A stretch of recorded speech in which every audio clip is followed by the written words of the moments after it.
And we are live. Welcome to Bout That Life Podcast, where we talk basketball, AAU life, and everything in between.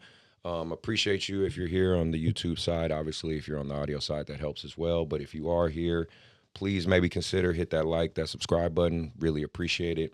I got two really cool guests for you. Definitely check that intro out. Circle back. We're going to talk some good basketball and some of the current events going on. See you when you get back. Hey, Bout That Life Podcast. If you're not a subscriber, you need to be. You have to be. You're learning about the game. You're helping your young athlete on and off the court. Check it out. Bout That Life Podcast.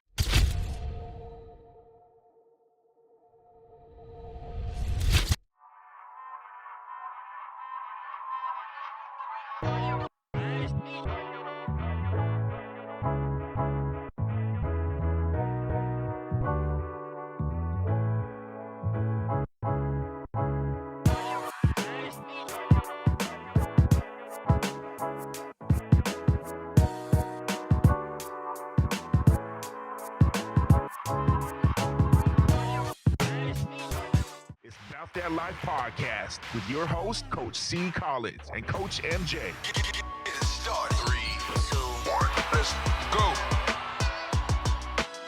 Hey, welcome to About That Life Podcast. I'm your host, Coach C.Collins, where we talk basketball, life, and everything in between. Hopefully this still helps you out. I appreciate those who've been supporting from day one.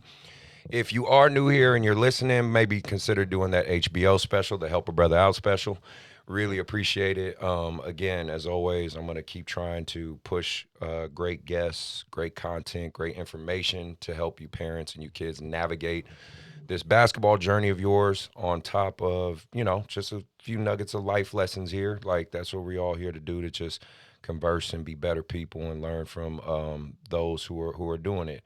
Again, I'm not the end all be all of basketball, but hopefully I do enough tips that can help some of you guys out. With all that being said, I will get to my guests in a sec, but I got to shout out my sponsors real quick, because really appreciate y'all letting me do what I do. If you are looking for great basketball tournaments, please look no further than Hardwood Palace. We have a great location in Rocklin, California, with 11 courts. If you are looking for rec level, if you're looking for mid-level, low-level competitiveness, even high-level competitive tournaments, look no further than Hardwood Palace. We are running tournaments every weekend.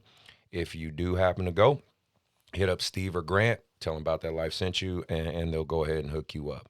Last but not least, shout out to Dr. Dish, best shooting machine on the market. You guys have, and I use them. I have 3 in my AAU club. We use them constantly. We have the facility model. Definitely, if you are someone, a mom, dad, looking for a shooting machine that could help elevate your kid and they're shooting to the next level, I definitely suggest go with the home version. They have All-Star, they have the Rebel, they have a bunch of different options. Go ahead and check that out. But definitely, Dr. Dish is a shooting machine that will get the job done and will definitely elevate your son or daughter's basketball shooting ability. So, with all that being said, I got some great guests for you guys, man. One of these guys I just met, seems like a really cool dude, and he's going to talk about his experience with AAU. And the other brother I've known for a long time, man. He knew me when I was less gray. A lot less gray hair. and we'll talk about how we met and just kind of in the circling back in this hoop journey. As always, I'll have links to their social media in the bio so you guys can go follow and go support. But this is a man that's been really doing it big and been putting his putting his life, in his hands and working really hard. He's working with NBA guys all the time. He's traveling all the time, balancing life, family, social media, all the above. So without further ado, let me introduce my guest, Angel. Angel, I didn't get your last name. I'm sorry. Marquez. Sorry, brother. And Leo Svete. I always try not to mess that up. Leo Svete. But no, I appreciate you guys being here. Round of applause for my guests. Thank you guys for coming, man. No, I really appreciate it, man. And Leo's good to see you. You too, man. Thanks for having me. We've been talking about linking up with this podcast for almost a year and a half, two I know. years now, and we went on live, and that was good. We talked Yeah. hoops and how many people interacted, and that was amazing experience. To see how far you've come and what I'm doing, and now how everything's full circle. No, man, I really appreciate that. And like, obviously we'll get into the bulk of, this basketball journey and things like that. But for the most part, I want my audience to get a feel of who you two are and, your background and your passion and where it comes from with hoops. So, Leo, if you want to start off, tell my audience briefly, who you are, your history with basketball, things like that, and what you do. Yeah. Obviously, my name's Leo, 32 years old. I am known as a nation's shooting specialist and NBA shooting coach. Been doing that at that level for the past year. And before that was training D1 guys and some G League guys, some overseas guys. And before that, I was being an AAU coach with an AAU program, like both of you guys here. And just full circle with basketball, and obviously still play a little bit, still played some pro-ams, went and hooped overseas. I still got that itch to get out there. I think with basketball, you can always learn. You can always learn as a player. You can always learn as a coach. And I think that just makes you better all around. So that's kind of what I'm doing now. And just blessed to be in the position I am, get the calls that I do on the daily. Okay. What about you, Angel? Yeah, I'm Angel Marquez, also known as Ace Basketball, from Bakersfield, California. I've been coaching and training for the last like 9-10 years. I'm a owner of Hooping Elite Training Facility out in our area, and like I said, just giving back to the youth as much as we can in our community, just trying to build something special. So, like there's someone else to just hand it off to also, Yeah. because there's not a lot of people that were doing it from our area. So we just wanted to build something really special out there, and we've been rocking for a good 5-6 years out there. So That's good. And just be real, like in the AAU world, if you can get past that 5-year mark, you're doing something. yeah, man, a few graduating classes, so we're blessed, man. We got a lot of guys in, playing high level basketball, playing college basketball. So, fortunately, some guys got to make professional overseas level that we Yeah. work with. So a lot of great kids came from our program. So All right. So I mean, let's kind of dive into some of the topics and things a little bit that I want to talk about always. But Leo, with you and like you said, with training and working with these D1 guys and NBA guys, what take you out of that for a little while to more or less. I want you to speak on kind of what you're seeing in the youth basketball side of it, because especially now that you're not necessarily coaching AU, but you're more an observer. I really, want your guys' outlook on it. Maybe tell me what you see, some of the good, some of the bad of youth basketball, AAU basketball as we have it in 2025. I mean, I think I'll start with the things that can be improved. I think as a skills trainer, it's very important to work on your skills. But at the same time, it's very important to play AAU games. It's very important to go to AAU practice. It's very important to be hands-on with your coach. Yeah. And if you don't have that individual skills training with your AAU coach, you should be working with someone who is on a similar side with that coach, right? For an example, I notice a lot of bad habits when people come into my gym, not holding their follow through, turn their body on their shot, not being in game shape, and trying to find a way to translate what they do in the skill work in games. Yeah. Right. And I think, Chris, you and I really hit it on the head with those guys that put out a bunch of cones or make you take six, seven dribbles and all that. Yeah. That's gone, right? Yeah. It's hard to translate that. So I'm a firm believer in what you do in the pyramid scheme of individual training, player development, having a team that fits, being in practice. Yeah. But I think just bad habits and being in game shape. And then obviously not staying loyal. Like if you have something that fits with your team and your coach, stick with that coach. Build that with that coach. Build that camaraderie for years to come, because that coach will dive on a knife for you at the end of the day, which I've seen you do. Yeah. What about you, Angel? What's kind of you're in it like me, so I'm sure you see some bad with it and some good, but what's the bad you see or improvements?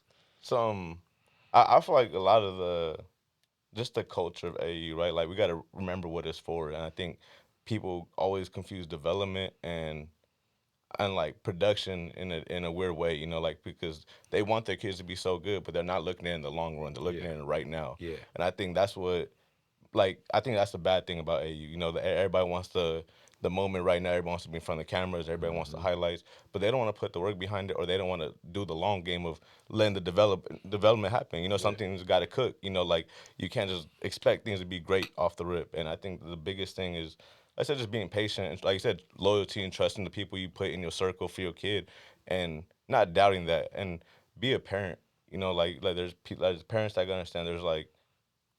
There's roles in this, and it's like if you're gonna trust someone to coach your kid, allow them to be the coach, you know, and you accept that you got to be the parent, and you know they go hand in hand with the development, because if it's done right, then you're gonna get the product you're looking for. Exactly. But And sometimes you try to mix things, and that's when things go bad, you know. So yeah, and I call it, you know, it's microwave culture. You know what I mean? That's just what it is. You know, instant oatmeal microwave culture. That's what people expect, and that's just not. No matter how much we've evolved in the game, that process isn't going to go away. You know what I mean? It still takes time. It takes reps. It takes patience. You know, it's just one of those things. So, well, then let's say some of the what would you guys say are some of the highlights or good points of, you know, the basketball culture, the youth basketball culture in today's game, or today, you know, right now. I think just being able to interact with different players from all around. I think it's cool when an AAU team has players from 2 hours away, but those players are still making the commitment to come to practice. I think that's very impressive. That's how I grew up playing for the mean streets. My parents drove me 2 hours 3 times a week, and that's one of the highlights that I remember because I was committed. I didn't just show up to tournaments and play. Right. And I think it's cool how teams still travel and do all that. But still building those relationships with players and the coach off the floor, because like people just want to go out there and play 8-9 games and roll the basketball and think they're going to get to the Division I level, and they don't realize it takes nights like this at 12 a.m. at night, being in the gym, working on your free throws, form shooting 2 feet next, doing defensive slides, timing yourself doing defensive slides. So I could ramble on about it, but I think as far as just like preparing kids for the high school and college level. By being a good teammate, learning to be coachable, things like that Agreed. that parents don't see. Yeah. That don't hit enough. Right. What about you, Angel? What's the good points you got? man, the talent level now is so insane. Just watching, you know, fifth graders, sixth graders, like the game is in such a like scary place skill wise. Cause I feel like kids are so good early now. Yeah. You know, and especially with, you know, a lot of this money going around about, you know, like NIL, and you know, there's it's Oh been yeah, going we're gonna on. talk about that for sure. Yeah, but it's even going on in AU forever though. We yeah. know that, you know, Yeah, outside of yeah. just shoes and stuff like that, people are getting taken care of, and it's not no secret. But I think the talent level now is such a great place for the game, because you're getting to watch a lot of these kids, like I said, really develop at a young age, and so many good players now just in the world, like across the board, and it's like I think that's the part of the game that's grown the most. You know, like you're watching so many skilled players and good players, like literally, you just I don't know, you're in shock when you watch so many players that either are in situations or not in situations, and they're that good. You know, like Right. guys should be having jobs, or guys that should be playing college ball somewhere, Yeah. and they're not. And but you know, but that's how much talent there is out there right now. It's super competitive right now, which again is, I get your point. Like with everything being so much more competitive, it does elevate the game to be played at, you know, Yeah, a higher level. a better race. Another question I wanted to talk to you about. So, especially because you're on the, you know, like I said, the skill and developmental side. There's been you know, a big conversation circled around the Euro style of teaching, right? You know, it's become a pretty big topic. Now, for the people listening, or if you're new and you're just running across this, let me try to break down to you guys what I mean when I say Euro style, because I don't mean literally Europe. I'm just saying, so when we refer to in basketball culture Euro style, we're saying the European countries, let's say like France or Germany or any of those overseas programs.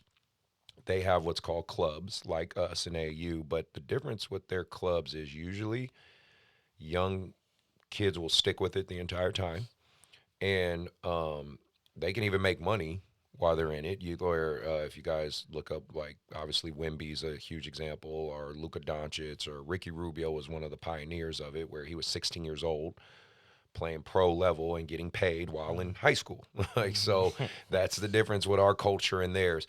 But they are very, very big on practice. This is the culture. They're big on practice over games. So they'll play like one game a week and have 5 practices, right? It's 5 or 6 practices, 2 a day. It's like, and they're big on challenging their higher level players. So if they have a 12-year-old who's fucking destroying all the 12-year-olds, they're going to play him 14. And if he's 12-year-olds destroying the 14, they're going to play him 15. They're going to keep playing him up until it challenges this player, as opposed to our culture in the U.S., we're going to hold you back and let you be 16 years old playing against 13-year-olds, which is fucking ridiculous. So that's one other aspect of your coach. 3, the coach is the end-all, be-all. The coach, there's no negotiation. When you work with some of these high-level clubs, high-level coaches, like, no, mom and dad don't get to come in and impose their way. They'll tell you, get the fuck out. Like, bye. Like, the coach is and it's a reflection in their pro levels too. If any of you guys look up the Euro stuff, like, it's a reflection in their pro levels. Their coach will get rid of an entire team and bring in a whole new roster, and the organization backs the coach, as opposed to in our NBA culture, we back the player before we back the coach, unless you're Greg Popovich or one of these legendary guys, right? So this is what I'm referring to when I'm saying Euro style, just so everybody understands where to break it down. Now, circling back to the question, do you think the U.S. is getting behind the 8 ball when it comes to our development? Now, of course, we have talent. We proved that in the Olympics. We got plenty of talent. Shit, you just went overseas and killed. Like, we got talent here. There's no doubt about that. But I have to agree to a certain point that our developmental side is losing to these Euro style teachings and things like that. So curious your guys' thoughts, but like I said, obviously you're heavy on the skills developmental side. So, tell me your thoughts. Yeah, I think there's no question that Europe is taking over. And when I do my trainings throughout the weekends or the day, I am always emphasizing on European basketball, footwork basketball. You see some of the most successful players in the NBA. They're not the fastest. They're not the quickest. Their IQ is through the roof. They know how to play basketball. They know how to make that right pass.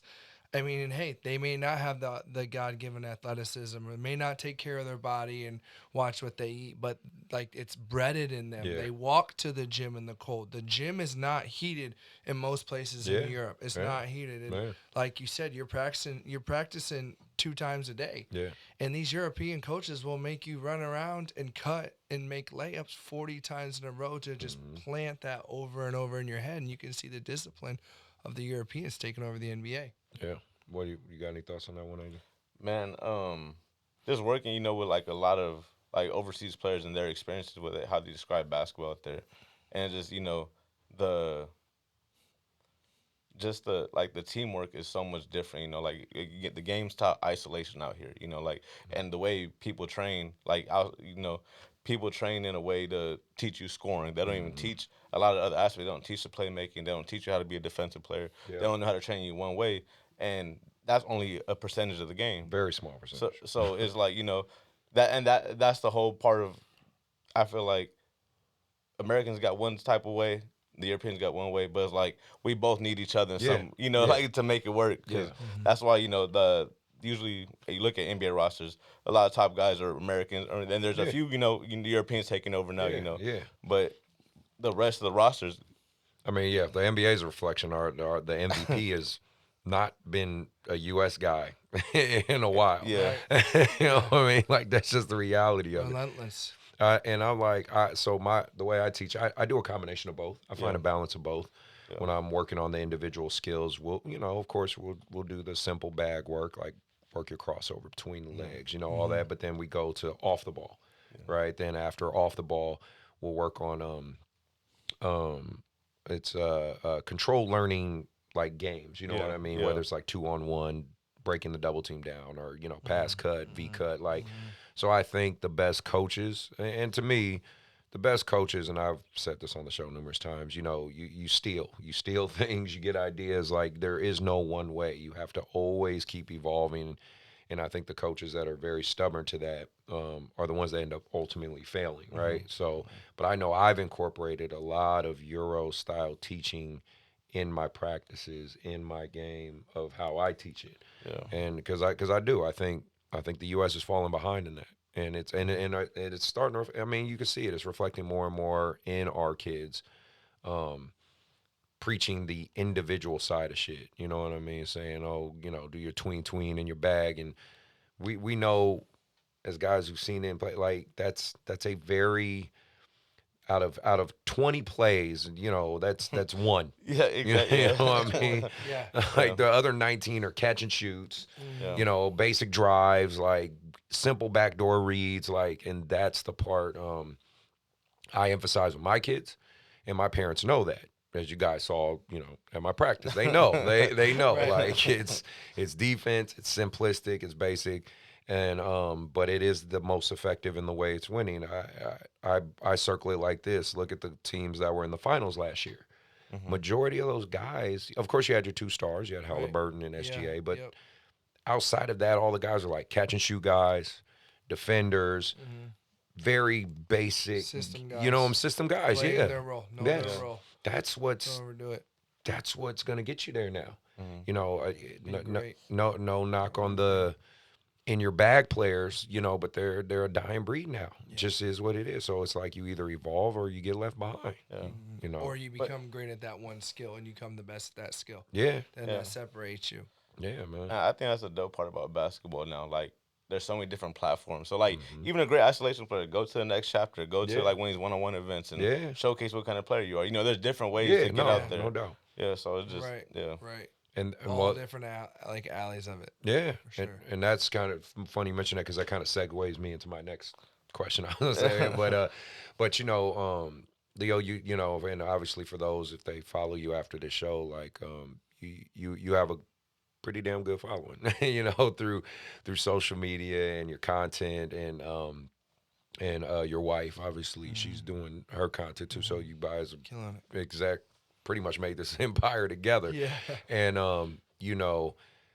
the content space has allowed other ways in which, like you just said, for guys to make a lane for themselves. And I wanted to talk about that because, like I said, you're not, I think guys like me and you, like I said before the show, we're not heavy in that world, but we have enough to where we understand it. You know what I mean? And I mean, like, the one-on-one space, right? The one-on-one YouTubers, like Marcellus, the kid I coach, and he's been on my show, so the Drifty J, like we talked about. Like, you have guys who have now the pickup ball guys, and like they've created their own lanes, made their own fan base, their own audience. I mean, be real. Some of these guys are more famous than NBA players. You know what I mean? They are. Yeah. I see it. These you know what I content mean? creators, White Yeah. Iverson, man. Like, Yeah. mad respect. He's supporting his whole family. Exactly. Doing it, You had the ball They is find life their guys. niche, Yeah, man. I mean, you could, if you really want to circle it back, old school, right? I'm aging myself a little bit, but and one. Yeah. Yeah, but it's coming back around. Yeah. These guys are doing the same thing. This next chapter, man, I just catch myself just watching. Yeah, man. Some of these moves they make and just like the Yeah. dog in them, how they're going at it. And one guy we got out here right now, love this kid. He's gonna be on my show soon. But he's a Sacramento guy, Noah Blackwell. Have you ever seen him or some of his content? Yeah, he's killing it, man. I see him typically every Sunday. We playing the men's league here at Hardwood, so it's always good to see him. But it's like it's exciting for them. I thoroughly enjoy it, man, because I look back, and again I think back, there was always gatekeepers to like create a lane in media space. You know what I mean? You had to have a certain producer, a certain the great part of the internet, even though it has its shitty moments, but the great part of the internet and what it's created is it's allowed people to at least have the opportunity to create their lanes. YouTube obviously being the biggest platform, YouTube, Instagram, TikTok, the next of everything's evolving, but it's always like that's what I love, and and it's really cool for me to watch these young people find a way and find a lane. But I'm just curious your overall thoughts with it. Here's the thing: if there's no camera and it's not seen, no one knows what happened. Nobody knows what it did. Yeah. The only way I blew up is because I knew I had a gift for teaching shooting. I knew I could fix a shot off a fly. I could take a guy's shot from never hitting 10 in a row in his life to hitting 10 in a row. But if you don't have a camera, it's never going to be seen. 100%. So I had the balls. I'd bring a cameraman in a big arena in front of these college coaches, and they're like, "Who's this crazy dude?" I do it in front of the G League. Everyone thought I was nuts, right? Everyone thought I was nuts. But not only was I promoting that player, but I was also showing what I'm seeing on shot, how I can fix a shot on the fly. Right. And that's how I got my name out there, and that's how it blew up. But now it's like results. Yes. Right? Okay, I'll take a guy who's a G League MVP that couldn't catch and shoot. Now he's shooting 48%, and now he's not a two-way. Now he's a standard. And so it's results. But before I was doing that, I had a camera follow me everywhere. Right. I had a camera, and I rubbed a lot of people the wrong way. But here's the thing: if it's not seen, how is anyone ever going to see it? No. So that's why I respect all the content creators. I respect the one-on-one. Yeah. I respect my fiance, what she does. She makes a living by creating reels on the daily. Yeah, and it's a grind. It is. Like especially like you think like it's just. Because especially with these two, they've kind of found a whole new audience with Lance Stevenson and Beasley. Yeah. There you go. I don't know why I'm not, but they've literally reinvented themselves with their one-on-one content, which was funny. I love it. Right? Yeah. And then they transferred that into the Big Three. Then they won the Big Three. It's like, you got to root for these guys, man. It's pretty nice to see them reinvent themselves, especially Beasley, who seemed like he's had a lot of ebbs and flows and up and down. So, shout out to you, brother. I don't know you, but keep doing your thing, man. But what do you think, Angel, with all the content? I just think it's great for, like you said, just even the average hooper who just likes to record themselves and watch and make highlights. You just see so many people just play basketball now. It just that's it. It's not even just like the serious hoopers, just like casuals that just let them go out there and play. You go to like any gym in LA. I've been to a few, and there's always people just with camera recording the game. Now it's like, hey, don't get me wrong. Let me do this. Sorry, like they should be putting no highlights out. But it's good for them. But it's good for the self. Everybody's got a lane now because they make that highlight play, bro. It can go viral, dude. But there's a point that I want to make, and it's like, and I've heard this with overseas agents, is that content players may struggle playing overseas. Yeah. Overseas players may really struggle playing in a content game. Yeah. Mm-hmm. So like you said, different lanes for everybody. Different lanes, 100%. Which I respect. Because, you think back, like now, the content space got so good and is able to generate so much revenue that it's incorporated in the All-Star game. You know what I mean? All-Star weekend, excuse me. Like, that they have the content creator league. Mm-hmm. You know what I mean? Yeah, like crazy.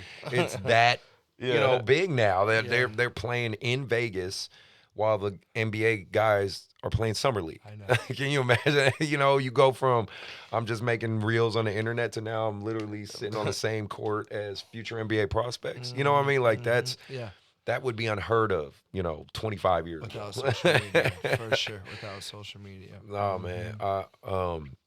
I also wanted to talk to you guys about, so, in this content space as well, you got a lot of humor in it as well. And one thing that I've noticed is that kind of has been steadily going up is the troll teams, like the joke teams that they do in the AAU tournaments and stuff like that, bro. They do it at Harwood too. That rubs me the wrong way a little bit. It does. I get it. I've had to play against some of these teams, and they're doing dumb shit, and I'm just like, oh my god. Elaborate on this. I took myself out of the scene so much for that reason. So people will enter teams. These are troll teams, right? So they'll enter, be a group of kids, enter a tournament, and they're out there just.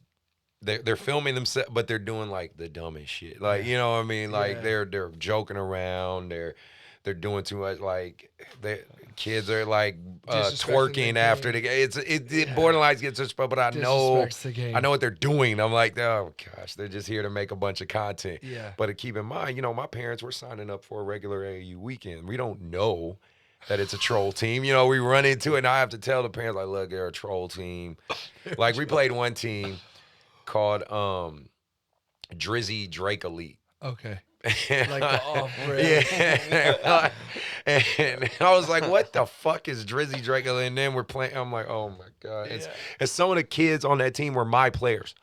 Oh, They was like, Coach, we right. coaching against you. And they had like the kids coaching. Yeah, and yeah, it's yeah. just- I've seen it. I'm like, bruh. So I I just, never take it. See, that's disrespectful. yeah, right? Yeah, I think that's a little disrespectful. I get it Yeah. if they're not doing like major tournaments, but it's just hard to. Fuck, bro. It's hard to argue it. Have you ever ran into that, Angel? Man, like you said, some of my kids from my program did the same thing. We play like in a little city like called Hanford, and we'll run into them out there, and they're like throwing the craziest lobs off the. I'm like, niggas can't even dunk. And I'm Yeah, like, right. They doing the Bruh. craziest shit, bro. Yeah. They're like dribbling half court, shooting blindfolded threes, and all. I'm like, what are we doing? I'm like, You know me, I'd snap. yeah, bro. They celebrating and the crowd just doing the absolute I would most. snap. I have to tell my parents, chill, because Yeah.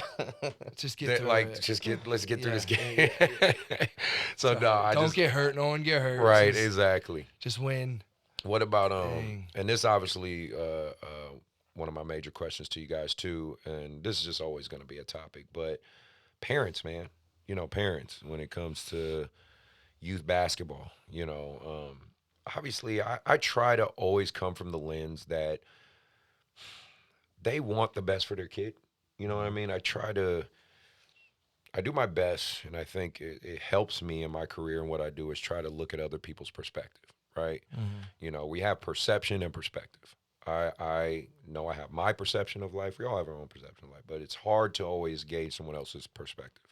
And I oftentimes like to believe parents are coming from the perspective of they just want their kid to succeed, which I get.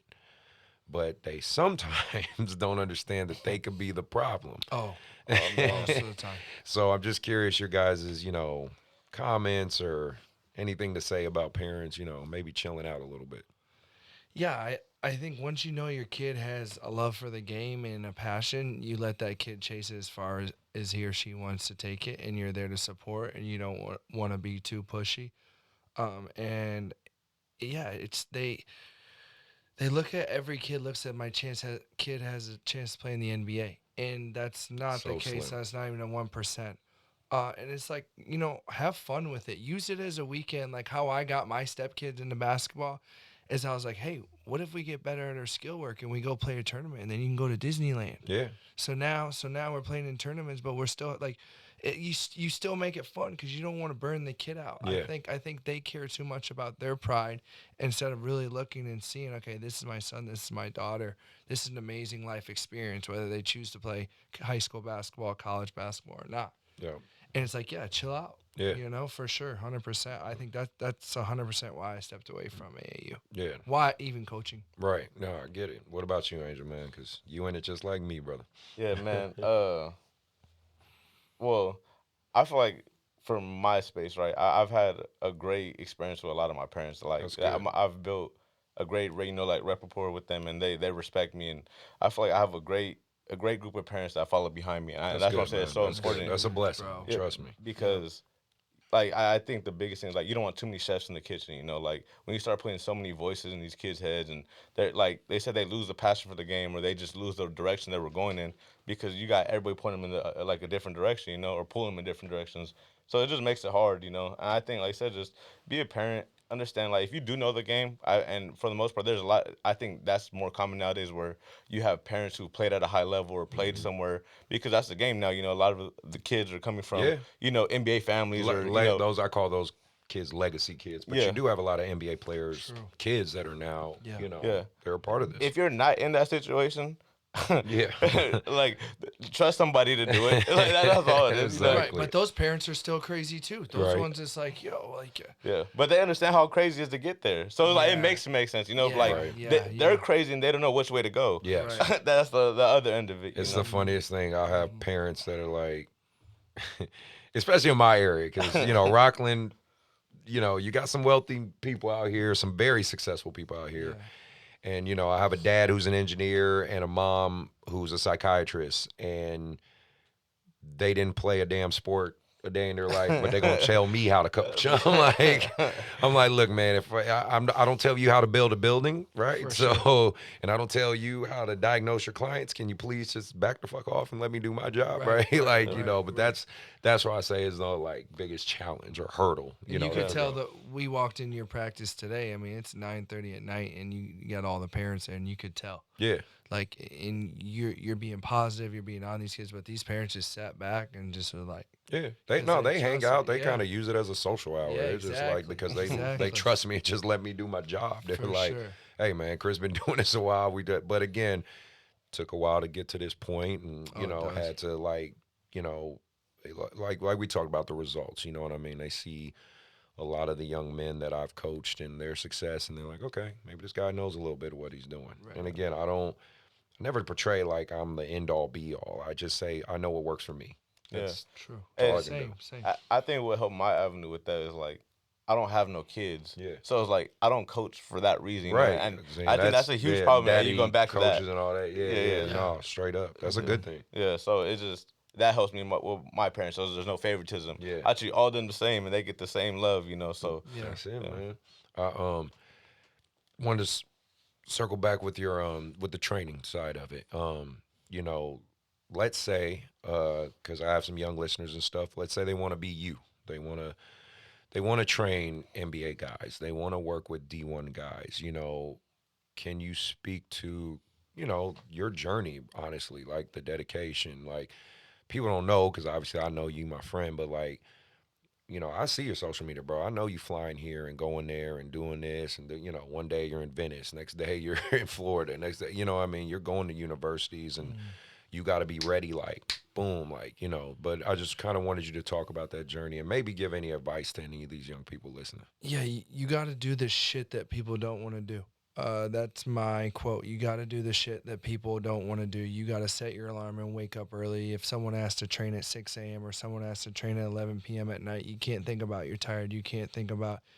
And I think in my career, I'm always chasing something, and that's where I kind of got to slow myself down a little bit because I'm such a perfectionist, and I've climbed the ladder so quick, but I'm so tough on myself and say, I'm always reaching for more, Yeah. but sometimes it's good to sit back and take a breath. And I think like with everything that's happened in my life with my, my fiance, her kids, and traveling and being on a plane, I mean, I sleep on a plane more than I sleep in a bed. But you can know believe what? that. But it's the truth. But I love it, Yeah. and I make sacrifices, and it's rewarding because when you see those guys, and you turn on the TV, and that's one player, and that's the other player, and they're hitting threes and stuff. Yeah. It's there's no better feeling. No. But I would say just putting in the work and doing the things people don't want to do. Go form shoot and make 100 swishes in a row with making your wrist snap. You got side spin on your ball, start over. Yeah. Be relentless. Okay. What's and kids, are there any words of advice you can give, to these young men and women who are most likely going to run by this show on just one or two simple things they can do, or at least the advice on how much work they have to put in to really develop a shot? You know what I mean? Because again, that's your lane, that's your specialty. Yeah, all these kids want to be Steph Curry, right? But none of them want to do Steph Curry work, right? So maybe hearing it from you, it can, you can give them a couple tips that can help them out. Yeah, I think form shooting is everything. I think learning the foundation of shooting from the toes all the way up to your head, to your neck, staying straight and keeping your base the whole time. Shooting is 80% legs, 20% arms. If it's the opposite of that, you're gonna struggle. And being relentless. Don't think and look at the rim and think I'm gonna round off 10 in a row. I'm gonna round off 8 in a row. Find what works for you. Know that's the right form by what you've studied and watched, and try to repeat that over and over and over and over. If you get hot and hit 5, 6 in a row and you think you're sweet and start changing your form, nope, you start over. And so if you focus on shooting with the right way at the same time, form shooting with the guide hand next to your ball, that's my secret stuff. And Coach Angel, who is my assistant, has been using it. It just teaches you to keep your body square. It teaches you to focus on your wrist. If you can do that from the three-point line with the guide hand an inch away from the ball, imagine when you add it, right? So making it hard on yourself. Trying to shoot freaking logo threes with good form. Right.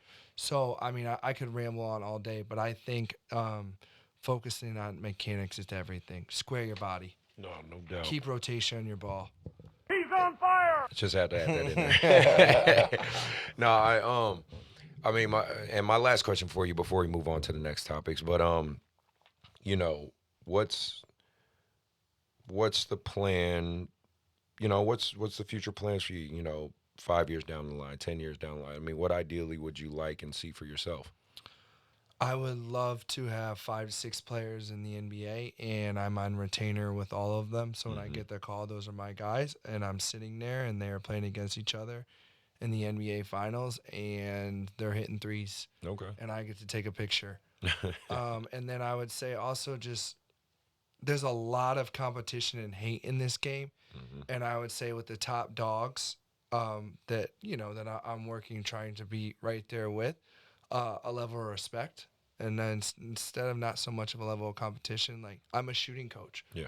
I'm not going to tell you how to freaking handle the ball, do your footwork, drop. That's not me. Yeah. I'm going to teach you how to get your shot off without taking a dribble. I'm going to teach you how to hit 10 in a row. I'm going to teach you how to have a high pocket. So I would say just definitely being the best shooting coach to ever do it. Nice. That's a good goal to have. And then Angel, same with you, man. Like what would you like to be, you know, or where would you like your program, or where would you like to be at, you know, 5 years, 10 years from now? Man,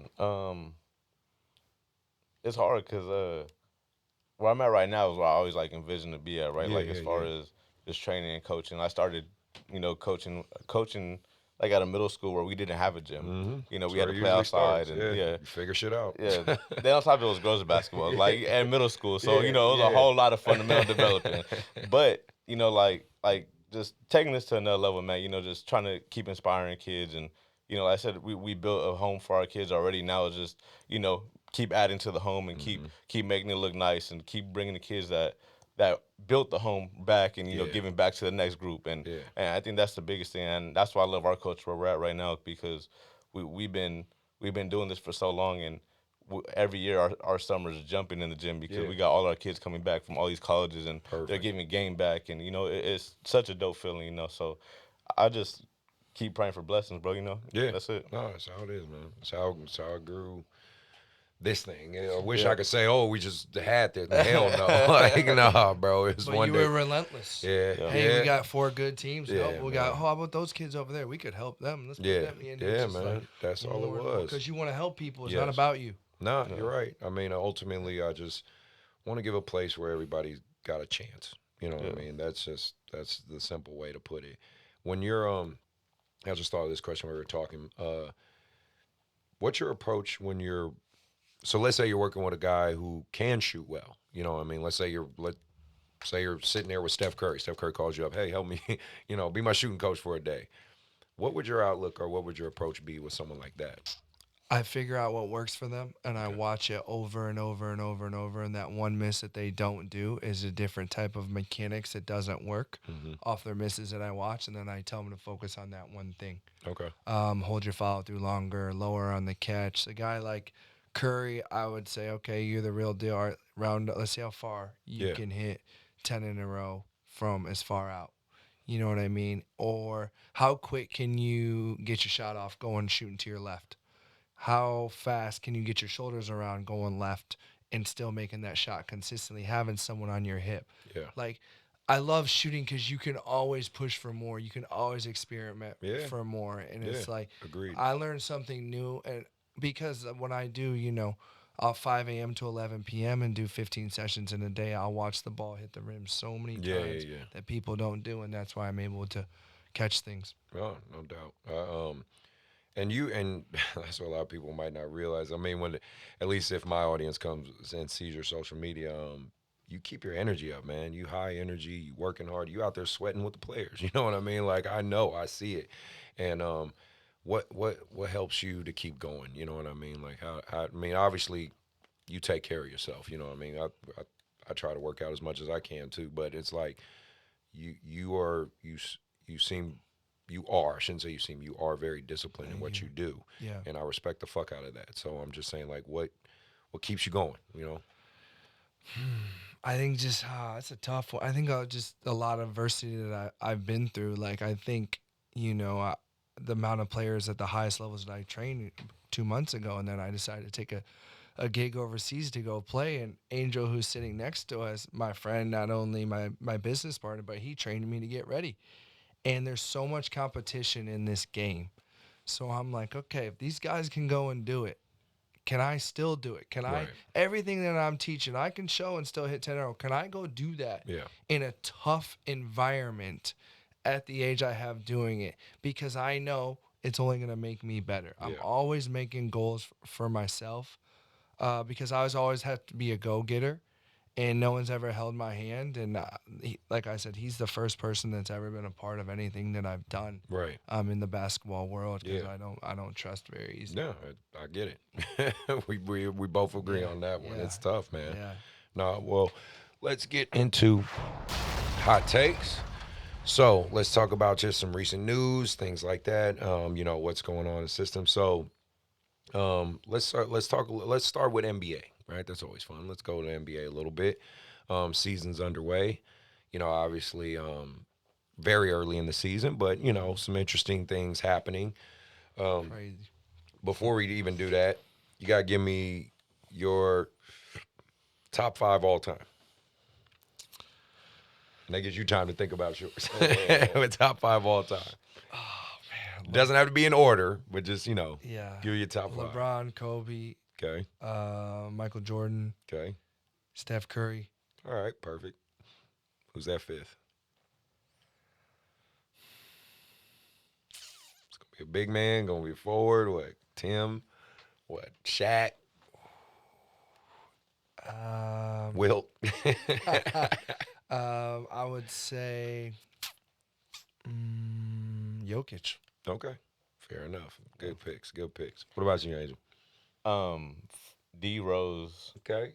Kobe, Can't get mad at that. Yep. Jordan, KD. I'm gonna have to go Shaq. Okay. No LeBron in there? Like, don't get me wrong. Don't get me wrong. I respect LeBron. Of course. No, I ain't mad at Yeah, that, yeah. man. Like, hey, that's how you know we from a different era. Yeah. 'Cause I- But do you enjoy his game? Like I get it, right? I do. Do you enjoy it? Yes. Like, Sometimes. the only thing, right, that I feel like, don't get me wrong, LeBron's great in every way. Yeah. But it's like, just the difference between a lot of them players, like, they didn't care who the matchup was in front of them. They don't switch. They're not getting a pick and roll to switch off somebody. They're attacking whoever's in front of them, and they're going to go get one. Yeah. And You that's know. why I said Jokic is the last one. People Yeah. are probably like, "Whoa, that was out of the ballpark." But No. look what he does. Yeah. Yeah, he's insane. on the daily. Yeah. No, I can't be mad at it. yeah. Right. Well, obviously in the NBA, you got scandals going on, which is crazy. I don't, and again, this is all allegedly. Wild. But it's like, bro, how much money is not enough? You know what I mean? Like, it's just some of the things and decisions that are being made. It's just insane to me, And again, it's not like we don't know the deal. I'm just doing I've researched this. I'm just speaking off of what I've researched. But it with the FBI making all these arrests and these investigations, they've been investigating the NBA for, I think, a total of like 4 to 5 years. So this wasn't like just, we just heard about this. Like, this has been going on, quite a while. I mean, we know. I mean, pros gamble. I ain't even like, we know Jordan gambled. We know Charles Barkley gambled. Like, okay, cool. But it's like, bro, the stuff that's coming out now. Yeah, because it challenges the integrity of the game. Yes. Like, It does. And like, because you don't know who's playing honestly no more. No, you don't.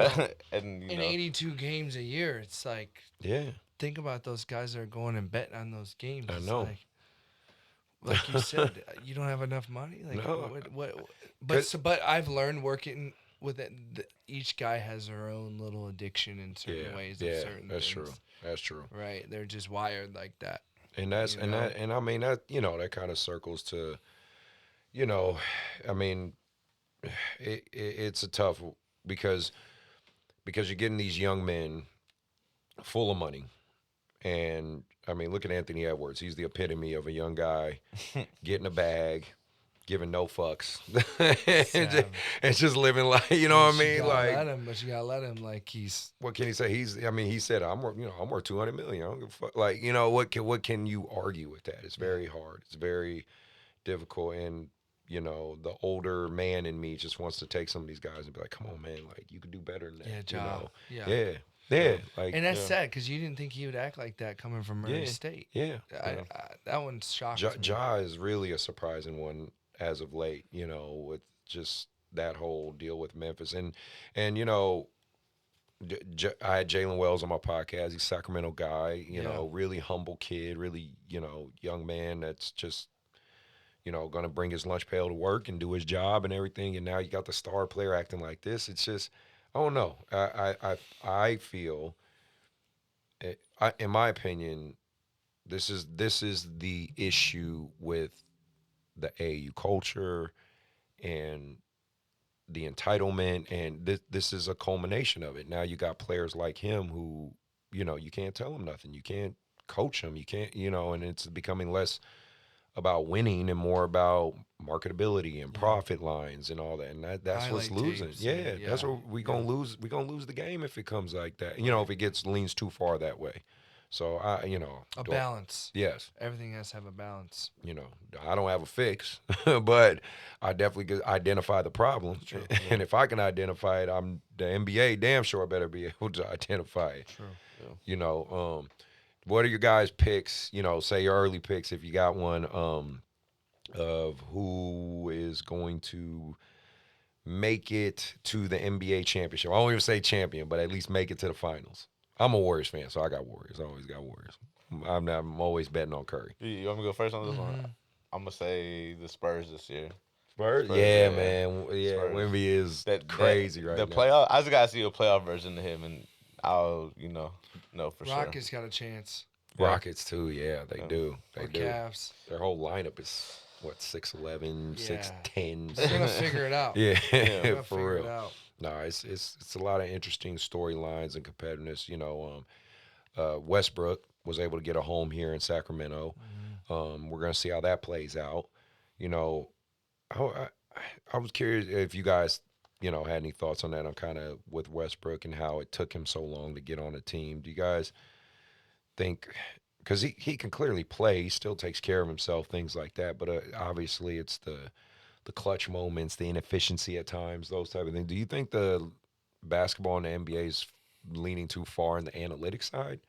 And that's where guys like him have a rough spot? Yes and no, because look at a guy like George Niang. That guy always has a job because he's a likable guy in the locker room. He makes shots. Kevin Love still has a job with the Utah Jazz. And Al Horford's with my Warriors. Exactly, because they're people that you want to have on your team. They're people you want to have in the locker room. So I think that goes more unnoticed, and it just goes too unnoticed because those are vets of guys that are doing it the right way, that still love the game, that still respect the game, are still getting a smaller paycheck than they used to have. Yeah. So Angel and I talked about Westbrook today, and it's like, good for you for what, just to humble yourself and take the cut that you did to still try to be a part of a team and still show that you can do it. I mean, the inefficiency, like, give me an hour with that guy. Yeah. I know he's stubborn. I'll fix his shot. Right. I'll tell, and people say, oh, he's probably told everything. Nope. Not. Right. Yeah. So, Westbrook, if you ever catch this, man, get my guy with you, bro. I'll fix that guy.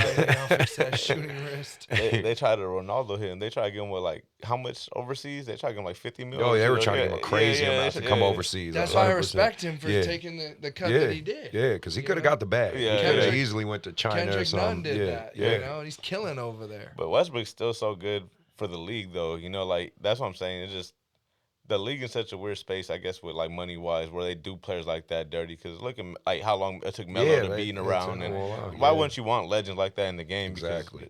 And veterans still matter. You know what I mean? These young guys need veterans. Because a person that I think really hurt from not having a veteran was Jalen Green.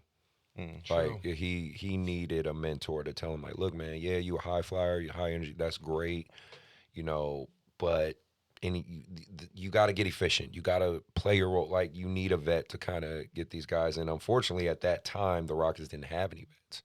They didn't have any, like, real guys that held him down there and told him what to do. So, it's I think that's why they have him on teams like, because look at the Jazz, how many young guys they have. yeah, You got to have a guy like Caleb on there. Yeah.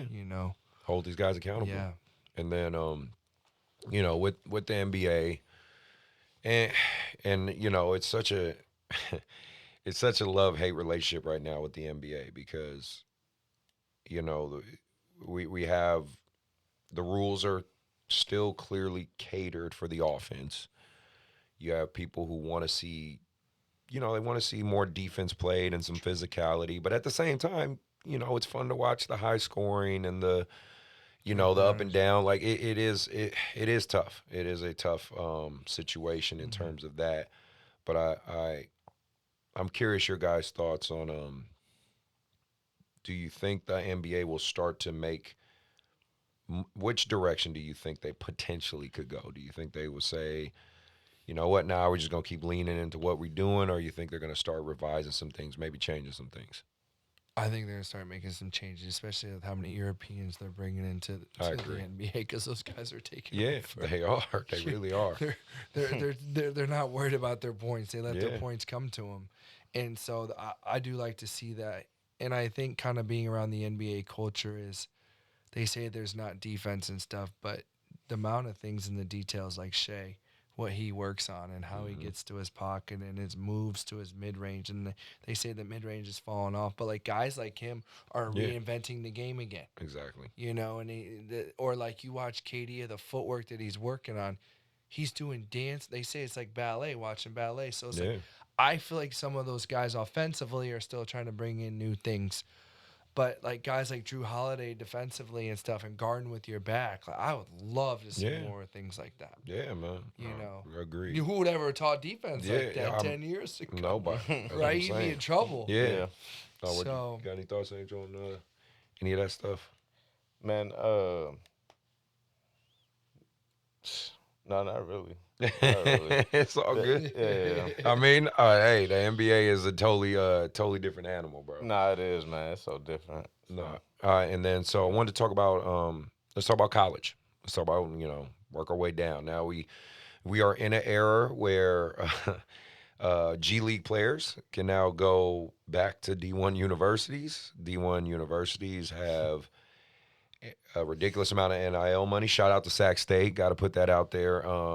Congratulations, Mike Bibby and the Sac State team there.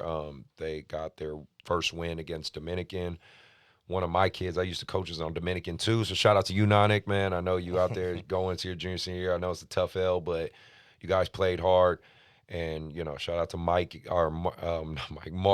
and Jaden, two kids I coached that are playing at Sac State. Congratulations to them. But I'm curious your guys' thoughts, like we talked about a little bit. But yeah, you got G League guys, pro basketball players coming back to play at the university level, and high school guys are starting just to not even have a fighting chance. You know what I mean? And it sucks because you don't want that for them. But there's what ought to be, and there was what is. And unfortunately, what is this is the reality we live in. I was just curious if you guys had any thoughts on that. Yeah, when I saw the rules of you could play in the G League, however many years they played, and then they went back to college, as a player to do that, like that's you're in a pro mindset. You're close to almost making the NBA, but now you go to college because it's a money grab. Yeah. And I mean, college basketball is great, right? They're defending stuff, but like just how the NCAA is doing it backwards. Like I remember when I was at Western Michigan my freshman year, like I had to get granted eligible based off the court issue by the NCAA just so I could play at IUPUI the next year. Yeah. And now these guys are just hopping, jumping teams and moving. Like it's just the wild, wild west there, and whoever has the most money usually wins. And you saw the final, like there wasn't that many upsets in the NCAA tournament this year. Yeah. Last year. What about you, Angel? What do you think? Yeah, like it's just like free agency now, That's what it's from all levels. And you said the high school guys have zero chance. And it's not like because they're not good. It's just like the body maturity and level maturity of the game is by the point they, like by the time they get to college is at such a different level by the time they get there. Yeah. It's like a shell shock every time. Because if for the most part, if you're already that in high school, they're already coming to come get you. Yeah. But if you're not, that's why it's, I don't know, like JUCO and these routes are so important now. Like that's high school now. JUCO's a high school level, like where it's transitioned to that. Being realistic as a coach, like I say D3 right away. Yeah, That's what we got to do. Like I tell kids, you gotta you are in a process now. You are gonna have to prove yourself or work your way up. You know, what I mean, you might have to again just circle back because this story's so easy. The Jalen Wells, he started at Sonoma State, a D2. Worked his way up to a D1, and at University of Washington, proved himself there. Had a, what really breakout game against Bronny at USC. You know, right in front of LeBron James, he drops 22 points. So that was like, they were like, oh, who's this kid? Next thing you know, late first round pick. Damn near about to be rookie of the year last year till he got injured. You know what I mean? Like that's a hell of a story. But that's what I'm telling a lot of the young guys I work with. This is the storyline for this going to be for a lot of you guys. I'm a JUCO coach, like you talked about back into that, and I tell the guys that and I'm coaching American River that this shit ain't gonna be easy, man. It's just really reality of it. Shit ain't gonna be easy. It don't get easier. Nah, man. It's harder. Man, I'm like, you guys are just fighting to get a roster spot at a Division II if you're happy, or Division III or NAI. Let's not even talk D1. You know what I mean? Because they're that, and it sucks because I get it. Because it's pro basketball. Yeah, it's pro basketball, and that's somebody's job on the line at the end of the day. Like, and I can't speak on that being in that position where I'm a D1 coach. I'm probably making a pretty damn good living because D1 coaches are not broke. Don't get this shit twisted. In case you guys are wondering, I think the lowest wage for a D1 coach, I think I looked it up. I think it was almost $500,000, and that was like for 1 year. Like that's the lowest. So it's like, trust me, but Mike Bibby might be one of the lowest paid ones because even Shaq, he's the GM there. He said he don't want to get paid by the school. Because his son goes there. So and all that. He was like, no, school don't got to pay me. Yeah, well, Shaq, clearly he ain't broke. You know what I mean? But I'm saying, like, for most head Division I coaches, that's how they feed their family. You know what I mean? So if you tell me, hey, you can go get some pro guys and kind of cheat your way to a NCAA championship and get some job security, would I say no? I would like to believe so, but I don't know. You got to play what's in front of you. Yeah. You know what I mean? So if it's allowed, I mean, hey, you got to do what you do to get the advantage. So I don't know where this ends. That's the scary part to me. Now do we allow 30-year-olds playing? Like, because college sports is for young men. That's what it's supposed to be for. It's supposed to be for young men, and it's supposed to be used as a segue for young men and women to get a higher education if they can't afford it. You know what I mean? Right. It's supposed to be the reward for your hard work, your dedication, and hopefully helping you succeed in life. Now, shit, man. I feel bad for the freshman. I feel bad for that freshman guy who went to Louisville, thought shit was gonna be sweet. Oh, by the way, we got this pro guy coming in, and got this portal guy. Yeah, you know what I mean. They told you what you wanted to hear in the recruiting process. Parents, the best advice I can give you: keep your eyes open. Make sure the school's a good fit. Make sure you have a good pulse on what's going on, and hopefully you have an AAU coach or some people in your corner that can give you the best advice. Also, NIL. Talking about, I want to talk to you about that and your perception. Young men. I mean, it's getting down to damn near high school. Kids are able to make money, man, like real money. Like life-changing money if you invest it the right way and do the right things. You guys have any thoughts on that? I love it because it works out in my favor. Yeah. A guy that wants to, he knows he's got a chance to play in the NBA if he can get a shot right, and he'll invest in himself. Yeah. And those guys that really do that, I really give them as much exposure as possible because I respect it. Mm-hmm. You're given $1 million and you're in college and you're 22 years old. You could be spending it on change, cars, which they still do, but you're gonna pay and put a retainer on your own or make the investment. Like, I'm gonna dive on a knife. So I love it, because it gives you a purpose. I agree. Because they see the value as you see the value in them. I'm totally for college athletes getting paid. So I ain't against that at all. You know, I mean, I do think How they much need money is wild. Yeah. Because some of those guys won't play in the NBA. Exactly. Most. And I think, and I think they do need like financial advisors and people in their corner that, because, they just don't know what to do with that. Their immediate thought is, oh, let me go spend it all. That's where I see you need to manage it. But should they get paid? Absolutely. Yeah. Or the handlers that just think that they're in it for them, but they're not. They're really just want to 100%. piece of it. To get to those players, you got to get to 5 other people just to get to them. It's correct. It can't be corrupt. No. And I don't know, like I think the dope part about it, right, is like the guys that every year, like in the NCAA tournament, like the unsung heroes that just come out the blue. You don't know them before the tournament, but once the tournament hits, they go crazy. Yeah. So like guys like that, they get such an opportunity just to make money.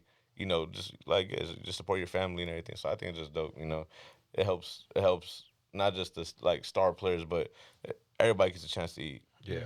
So no, I want to, and also the biggest thing too that I've been advising even a lot of my parents on the AAU side and things like that is social media now is become a heavy leverage tool. You know what I mean? There's so for instance, Mikey Williams is at Sac State. Yeah. Mikey Williams is like 4 million followers, right? That alone is going to put butts in seats. You know what I mean? Yeah. And so I'm telling some of my parents, create social media presence because that's your digital resume. Mm-hmm. You know what I mean? That's your digital resume. Yeah, so I've been telling like, I say let them manage it when they're like, maybe in high school, 16, 17 years old. But I say, start when they're like 3rd grade, 4th grade. You just show, you can show their highlights. You can post videos about them or, their training videos. That's great. Mm-hmm. Just don't let it get to their heads. You know what I mean? But that's hard, right? Yeah. Because they're thinking about that highlight reel. So exactly. Real. I respect some parents that hold off on letting their kids have Instagrams. I know a lot of the parents like that. Yeah. And right? I tell look them. at my Instagram, but their kids don't see it. Yeah. And I just tell them, I say, hey, you should manage it until they're, responsible enough and old enough. But, if you can find a niche and create a following, because there's young people I've seen. There's one in particular because his dad's the director of Arsenal, Cam Potts, and right now he's in 6th grade, I think. 6 now. Yeah, I think he's in 6th grade, and he has like 40,000 followers. You know what I mean? As a 12-year-old, right? And the hope is he's gonna. But his dad has managed everything for him. So that helps. And he knows the system because he's an AAU director himself. So he knows how all this shit works, For sure. That, I think, is good. You have NBA players' kids, like Jamal Crawford's son. He has a huge following. It's good. It helps create the platform because people are now able to use that to springboard into other basketball positions. Like they can go overseas. They can go to Australia and somebody's and that goes with them. True. Right. Mm-hmm. So, that's an avenue I definitely, on this show, if you listen to this episode for sure, think about that as a parent. You know what I mean? Creating that digital footprint because it has leverage now, man. Yeah, it does. That's just the day and age we live in. Sure. And then only other really hot take that I had was so with the culture, everything going on with hoop, the last key component I wanted to talk about was the WNBA, right? And their mixed bag of things. I listen, I ain't got shit against the WNBA. I even watch it. Like, not all the time. I'm not going to sit here in front like a watch show, but like they made the Valkyries, right? In our area. I went to a few Valkyries games and stuff because they made it to the playoffs and shit like that. And I do overall support what these women do, and I don't down talk that shit whatsoever. I don't. However, I think they're doing a little too much, like in terms of, I don't know, just kind of like shitting on everybody, like everybody's the enemy. Yeah, and I don't get it. Like, I don't, you know what I mean? So I maybe you guys have a thought, maybe you don't. I get it. This could be a controversial thing, but I just don't think I'm being controversial with saying the truth. Like, we're not against you. We're some of the guys that want to help you. Exactly. And they still like fucking act like they're too much of a chip on their shoulder. Yeah, you know what I'm saying? We already know that you're great and you can hoop and you have a skill and you've been given that ability and you work hard. Yeah. But you don't feel the need to defend yourself, all the time. Yeah. All the time. Like, when you watch the Final Four of college basketball and men, the Final Four with women college basketball is next level. Like, that gets a crazy turnout. It does, attendance. 100%. But it's rare that you see them really like doing bad interviews and doing controversial stuff. And, Angel Reese and Caitlin Clark rivalry. Like, that was entertaining and that stuff. Was box office. But I thought it was good in college. Yes. I was cool with it.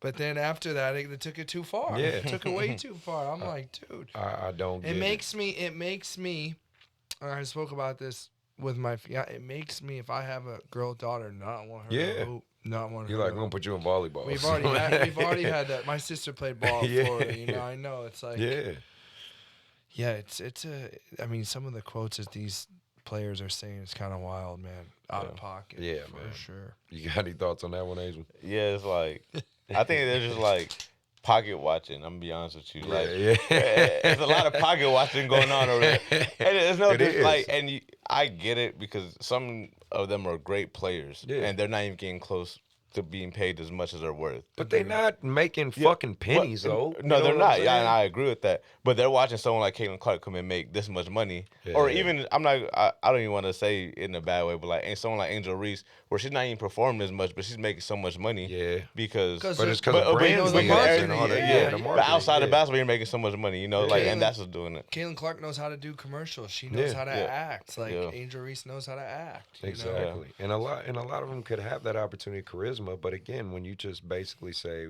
men bad, everything bad, you motherfuckers is bad. It's like, okay, like I want to keep you eliminate half your supporters. I actually watch basketball. I stepped away from it. I trained one player, for the Sparks, and then I saw a whole lot. I was like, nah, man. Again, the biggest advice, if any of you WNBA ladies see this or see them, we make a clip of this shit because I really don't care. I'd stand by what I say. If you guys would just learn to actually embrace your audience and embrace the support, you might be pleasantly surprised at how things could grow for you. And I'll even take it a step further.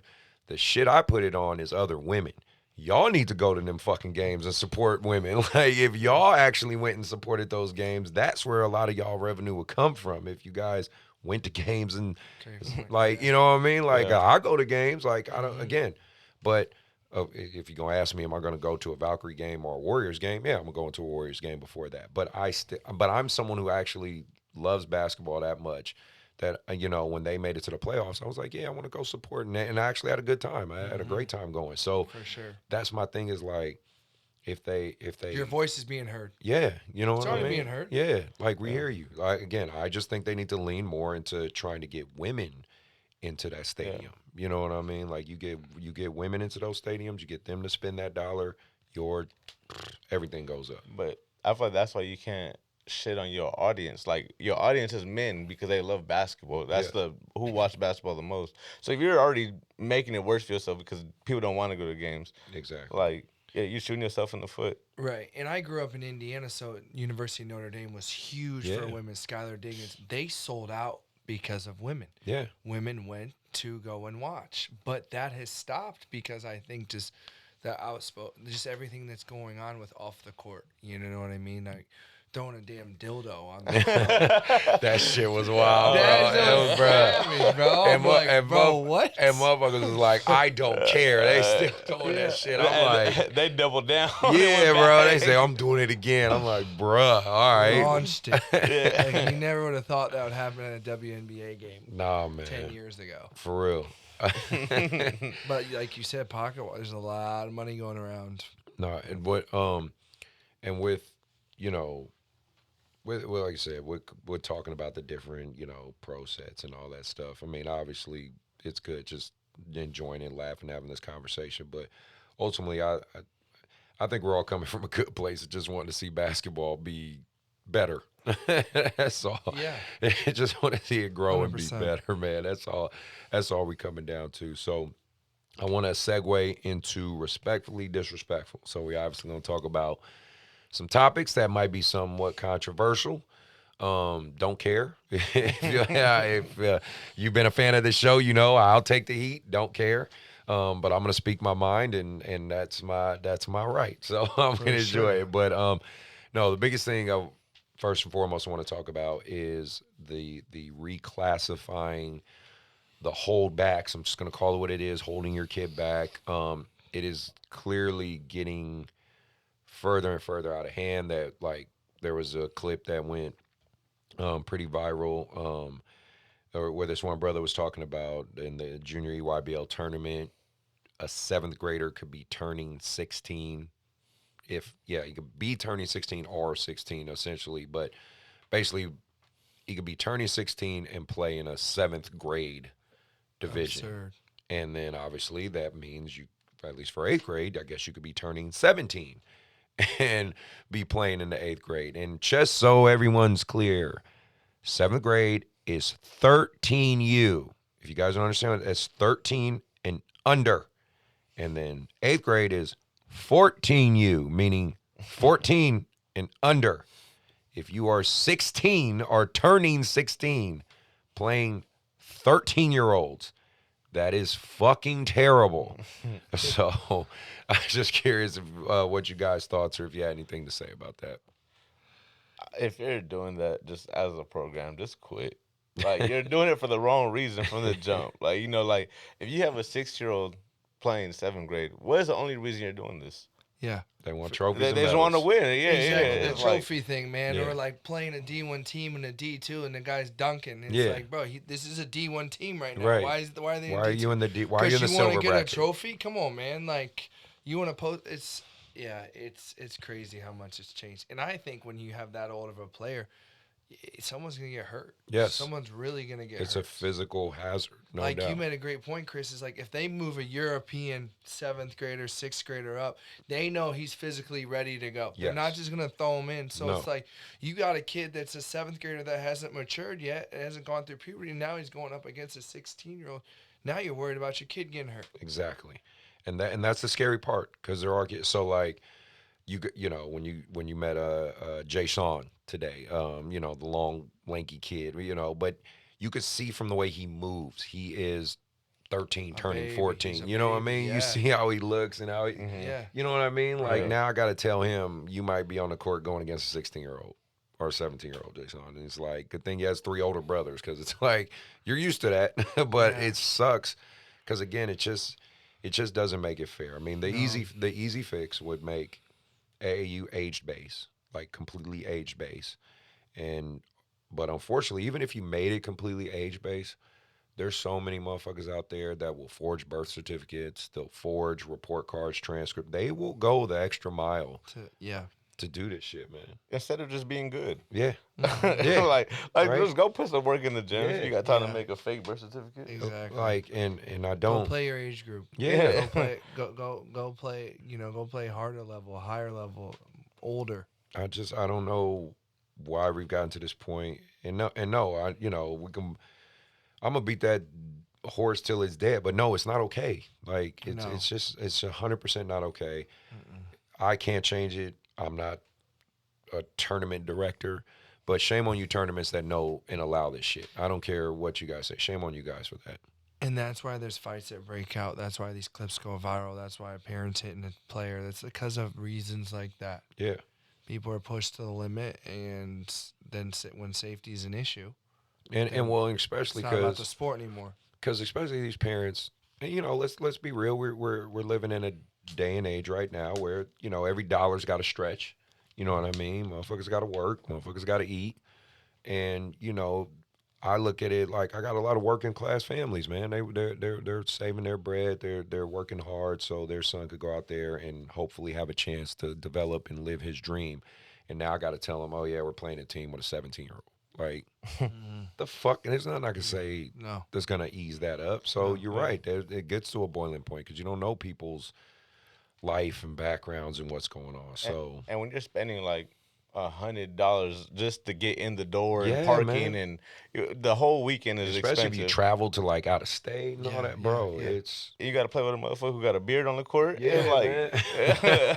It's not okay, bro. It's not okay. No, it And ruins everything. so yeah, Takes the fun out of it. so I call out you tournament directors, man. Like, if you guys just made a couple, if you just put a line in the sand, I promise you, people will adjust. They will. And for the AU programs and stuff that won't, they will be far and few in between. They will disappear. Thanos will come, snap his fingers, them motherfuckers will be gone, man. Like, it's just, it will happen, but it's just gonna take someone that's willing to do it. You know what I mean? But I know, like, for me, I'm not gonna. Checking IDs. Yeah, You're at for the real. door, right? I'm not gonna go around searching for 16-year-olds to win. Like, I'm not doing that shit, man. I'm gonna rock with what I got. I'm gonna rock with the kids. I'm gonna teach them the right way, and I just tell them, look, if we run into that game, be safe, but you're gonna come out that game better than that kid did. You're going to come out more experienced, stronger, better, more resolved than that kid did. So all I can say is when we play those older guys, hey, thanks for making us better. Right. It's that simple. Now, the other thing I want to talk about, is money in general when it comes to this AAU game, this basketball game, because unfortunately, like, I think the NBA and what happened with all that is it's put a light on what could be potentially a bigger problem in what we're doing in basketball. And I hate being super. This ain't political. This is societal. Let me make this clear. I ain't being political. It's societal. We live in a capitalist society. You know what I mean? Which is, there's a lot of good to me, and there's some bad. The good part is it gives the people a fighting chance. Like you said, you kept a camera on you for years and showcased what you do. And like you said, you ruffled some feathers. You did things that was against the grain. 100%. And this is and that's what helped get you the results you have today. Yep. Right? Capitalism allows that. You know what I mean? It allows you to say, you know what, I'm gonna go against the norm. I'm gonna make shit happen for myself. Okay. But unfortunately, because of that, shoe companies have got super involved, and obviously AAU, there's a lot of money being exchanged, a lot of corruption, I think, and a lot of shady shit going on. And I know I'm one of the few people that just talk about it. I don't throw people under the bus unless you're a program that really pisses me off, so I'm not going to name no names, but we know what we're talking about.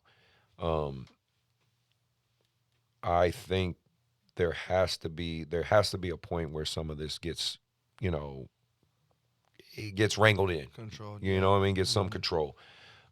Just curious if you guys had any perspective or thoughts yourself on kind of all that stuff you see. Yeah, I think, like, from AAU all the way to college, it's like the teams that are winning the most are those parents that'll say, okay, I'm going to go grab these inner city kids. Mm-hmm. All these kids are going to play for free. The more fortunate people in wealth pay for that, and maybe that kid doesn't get the same opportunity, but, poaching players and bringing in ringers. And I don't think that, that's how you build a thing. Like, a great example, I took an overseas job, and the team I played on, they were in last place, and they were a bunch of younger 17-year-old, 21-year-old kids just starting professional basketball.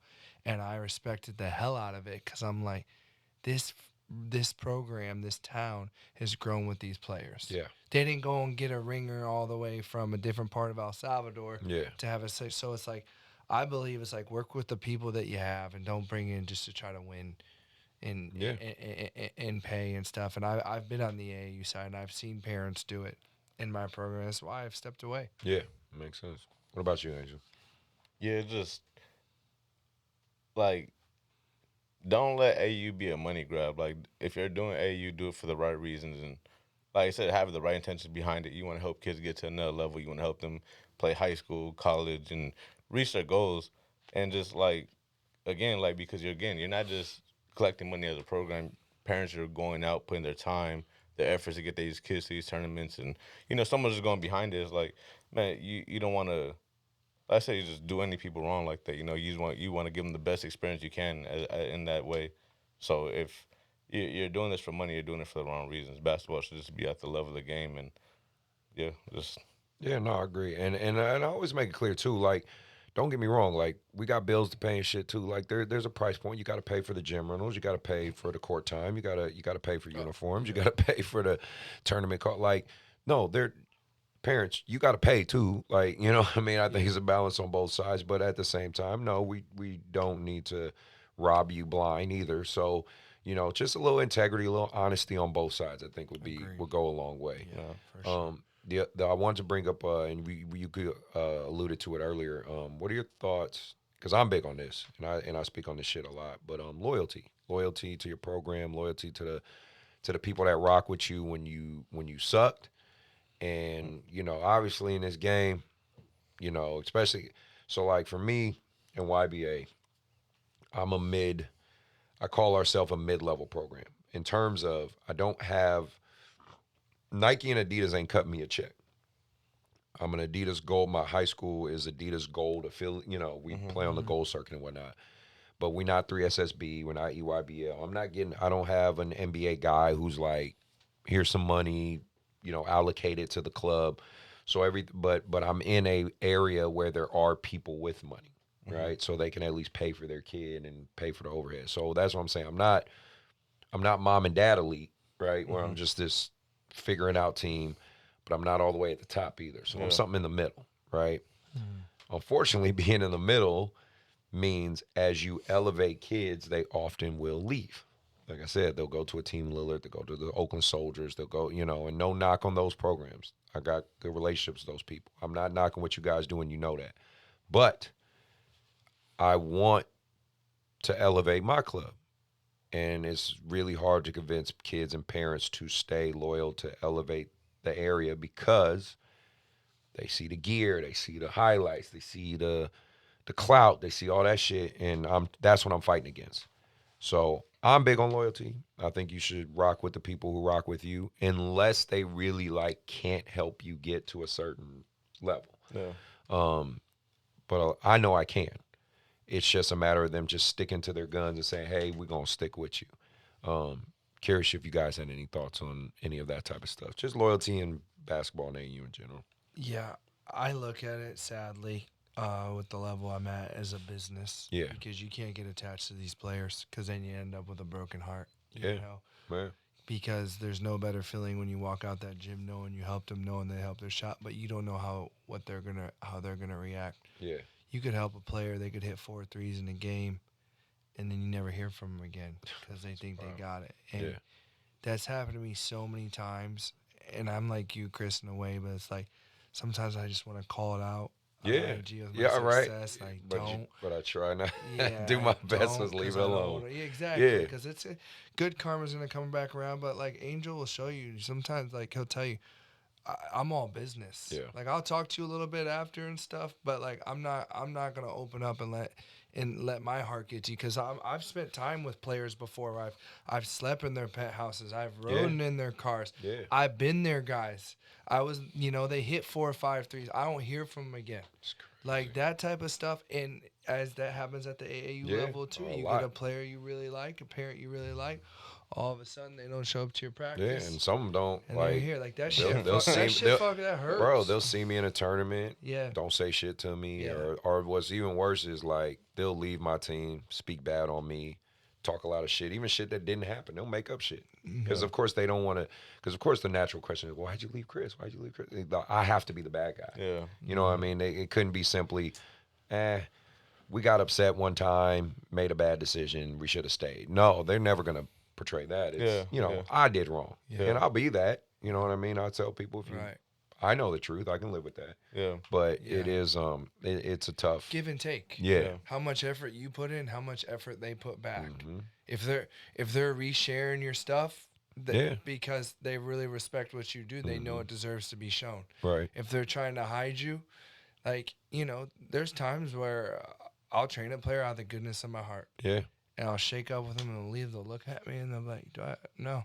Right. Because I'm reading how you react off of this the next, if I want to continue to keep working with you or not. And people don't realize, like, just you saying that, just how, just little things like that help so much. Like, just sharing, our content. You know what I mean? I tell the kids, like, you guys share a story, or, like, when I get a championship photo or something like that. They share like that helps, man. And again, it's free. You know what I mean? It's not like Right. it's it's a couple button taps. Yeah, Like, you know what I happy mean? birthday, Yeah, things like just that, little things like goes that go a long way, man. And that's why no matter that's why, like, for instance, I really appreciate him because no matter how big of a platform he's gotten, he's busy just like me.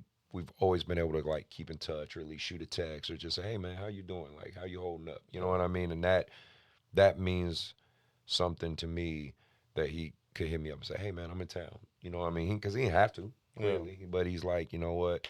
Man, I'm in town. We've been talking about doing this podcast. Come on, man, let's do this. That means a lot to me. You know what I'm saying? So, and again, that speaks to the character. I try to tell these kids to understand. It's like, if you're a kid that can't be, if you're a young kid that has no loyalty, your parents have no loyalty, and again, when I'm referring to loyalty, I want to make sure I make this disclaimer clear.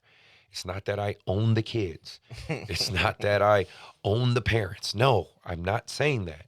I'm just saying, if I helped you get from A to W, let me get you to X, Y, Z. Right. Fuck. Okay, like, you know what I'm saying? That's all I'm saying. Oh, it's like when another player goes to another shooting coach. I lose my shit. I'm like, why are you bringing them back to my gym after someone just told them to do a different shot? Like, exactly. You just messed everything up. What they're telling the opposite. Like how girls are taught to shoot in the Bay Area. Yeah. I will throw so much shade because I'm like, look, you don't dip the ball. You don't hop. You don't do that. Like, no. And so it's like, okay, now if you go to another trainer for other things, I get it. Right. But a different shooting coach, that's like going to the same putting coach. Yeah, and you just don't do that. No. You don't do that. My boy, Angel, you got, and I'm sure you might have some words, maybe a little bit on this. Yeah, man. Because it puts, like you said, us in such a tough spot when I feel like you said we develop a player so far, and we don't want to look selfish even a little bit because it's not in our nature. No. Because if there is a better situation for you, that I'm all for it because I'm here for you at the end of the day. Like, I want to see you win. And I want to see you succeed. Yeah. But if we got this far, what makes you think we can't get to the next few steps? Right. And that's all it is. It's like, you know, that's all it comes down to. But, man, like, just the loyalty to your people, man. Like, again, I'm loyal to my guy right here, man, because he's put me in situations that I've been around the game for 7-8 years and no one has done. You get me? Like, and I'm network, I've done that, you know, but he's actually took the opportunity, you know, like, hey, man, I think you're doing a great job. Let me bring you in on this, and I'm gonna help you out. And he's done so much for just me as a trainer in my career and everything I've done. You know, I appreciate him. So, you know, I'll make that drive to someone like that because I know he needs my help, and I don't mind doing it because of what he's done for me already, you know. So, but loyalty, like you said. Yeah. Like before we came close, Angel's like, look, I know you don't let anybody in. Like, you don't. Like, it's taken multiple times to be like, because people ask, like, and the thing is, sometimes when it comes to showing kids, I won't show them hitting shots because that's free stuff. Yeah. Those are free things. And, like, Angel, man, he just was relentless. And now we're building a bond. We're a heck of a team, and he sees things and stuff with offhand and how to bump to get your shot off that I don't see, and it's like, that's what you want, man. You know, people you like, can trust. Yep, 100%. No, and so that's, you know, my soapbox moment, I guess, or whatever. But that's just what I want your parents and people to hear, and hear from other perspectives and other people. Like, you know, character goes a long way. High character goes a long way, and that's something that I think you can learn through basketball. You know what I mean? You can learn character traits, good character traits, but you can also learn bad ones. So, you know, my advice for the coaches that are keep doing things the right way, doing good things, keep doing good things, man. Good karma will come your way. I promise it will. I think well, I got about like 2 more topics, and then, you know, we'll get out of here. And I appreciate you guys hanging in there with me. I know it's late, but no, I appreciate that.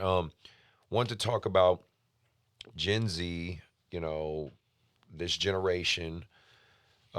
You're dealing with it, you know, like at the pro level, dealing with young men stepping into the league and stuff like that. But, you know, the biggest thing we hear from the OGs, and, you know, I'm one of them now too, but I kind of agree, the entitlement of these young kids in AAU, the entitlement of the pros. I mean, like, it's really gotten bad, man. And again, I firmly believe a lot of these At least for sure I can say it on the youth side. A lot of these guys don't want to deal with adversity anymore. They're just softer. They are just a softer generation. And I hate to say that because, again, we just sound like another old motherfucker saying some shit, because you can go on any other podcast. They saying the same shit. I've heard Matt Barnes, Steven Jackson say it. I hear, Gilbert Arenas and his crew say it. I hear, and they're like, yeah, these motherfuckers soft. Like these young guys are soft at all levels. For sure. I don't know. Where's this coming from, man? Is it us? Is it the coaching? Is it? I don't know.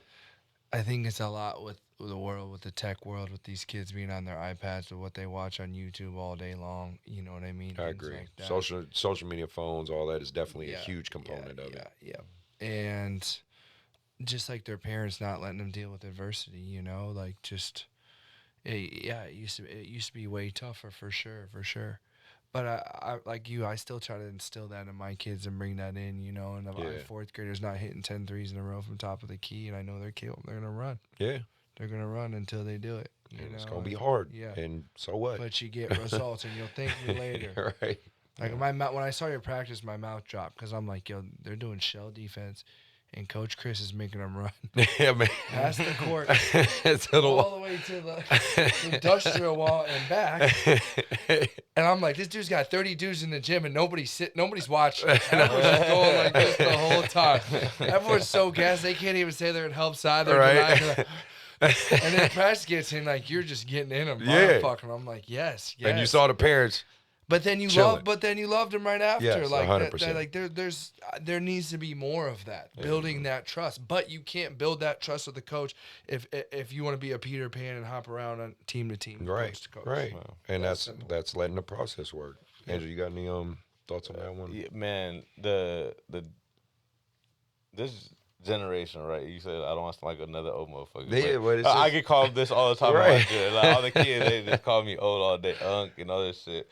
But it's hard. It's hard not to say it, right? But bro, like when I've had kids quit because they're talking about we run too much. It's like, motherfucker, what sport are you in? Like it's a cardiovascular sport. This isn't golf. This isn't. They quit because you run too much. We run too much. Oh my god! And I promise you, my practice are hour 10 the most, 15. I got so many other practices to get to. Right. It's like we probably ran good 10, 15 minutes of practice, and like the others, like we're actually playing and getting up and down. Yeah. It's like. I'm like, what are you signing up for? Like, I don't understand. Like, you already set up to fail. Like, I don't get this shit. Right, get in shape. That's another one. Yeah, it's like, bro. Play this sport, get in shape. Go run in your neighborhood so you come to practice not tired. It's the strangest thing. Because it's like, basketball is a cardiovascular. You have to run. Like I'm sorry you don't like that part, but you have to run. But then once you get used to it, it's good because then you can play the game. Exactly. Yeah, man. I'm big on, especially too, like I'm big on being in shape. Yeah. Like you said, you walk in, I'm having my guys, right? Yeah. Because I tell them like, so this is something I do, and I stole this. I'm pretty sure. Yeah, I think I stole it.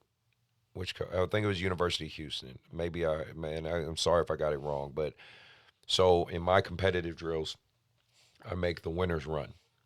Joe Mazzulla. There we go. Yeah. I make the winners run, and the logic behind that is very simple. And the guys that are watching the winners run, they're cheering them on the side. I call them put-ups. They're putting each other up or whatever. But I say I do that because I say since you guys won. Your reward is getting extra reps. Your reward is you guys are going to be the ones on the floor most likely. If you're winning in these competitive drills, you understand what that equates to me is as a coach, you are the guys I can rely on at the end of a game. Mm-hmm. So if you're the guys I'm relying on at the end of the game, guess what you're going to be doing in the game? Running. You're going to be running. So that's why when you won the drill, you're going to be running. Right. And guess what the rest of the team's going to be doing? Cheering you the fuck on. Yeah. That's why they're cheering you on as you're running.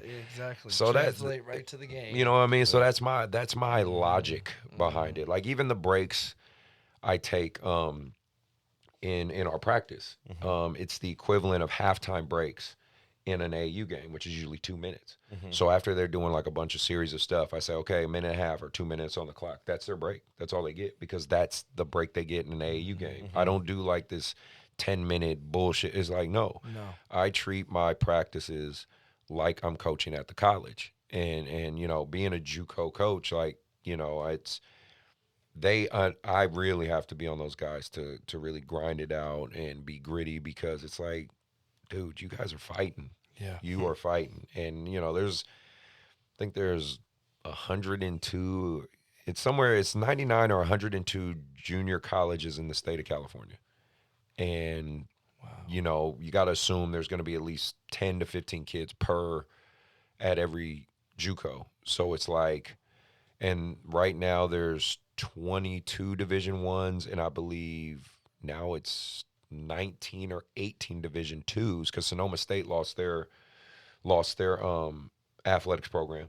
So some of the other schools that were smaller NAI schools, like a Holy Names and all them, shut down. So And Menlo's D2 now. Menlo's D2, Crazy, Jessup down the street is D2. So it's it's maybe 19 or 21 Division Twos in California. So again, you have essentially maybe 45 Division One, Division Two colleges in the state of California, but you have 100 JUCOs. So it's like every time you move up, it gets smaller and smaller and smaller. So I just don't. I tell these guys, like, you got to fight, and nobody gives a fuck. No. And no one feels bad. Mom and dad can tell you it's gonna be okay. They're lying. It's not. It's not gonna be okay. Yeah. No, you gonna fight. You gonna have to work. No, it's not okay. You missed 20 layups. And coaches that say it, like, have been through it, right? Yeah. That's why I took myself to El Salvador to go play in the trenches, because I'm like, look, I'm going to go do it. Yeah. I'm going to fight. I'm going to fight. I'm going to drop 30 off the plane, and I'm going to get face guard 94 feet. Yeah. But I'm going to fight. Yeah. The refs aren't going to let me go to the line in 3 games.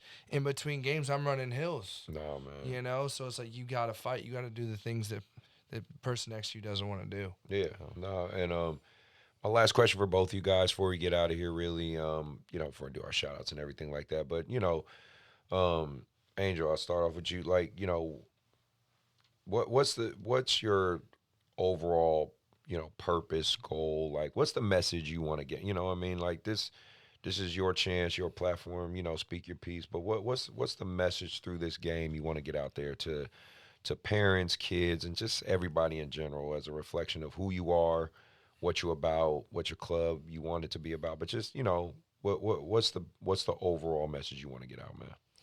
Man, just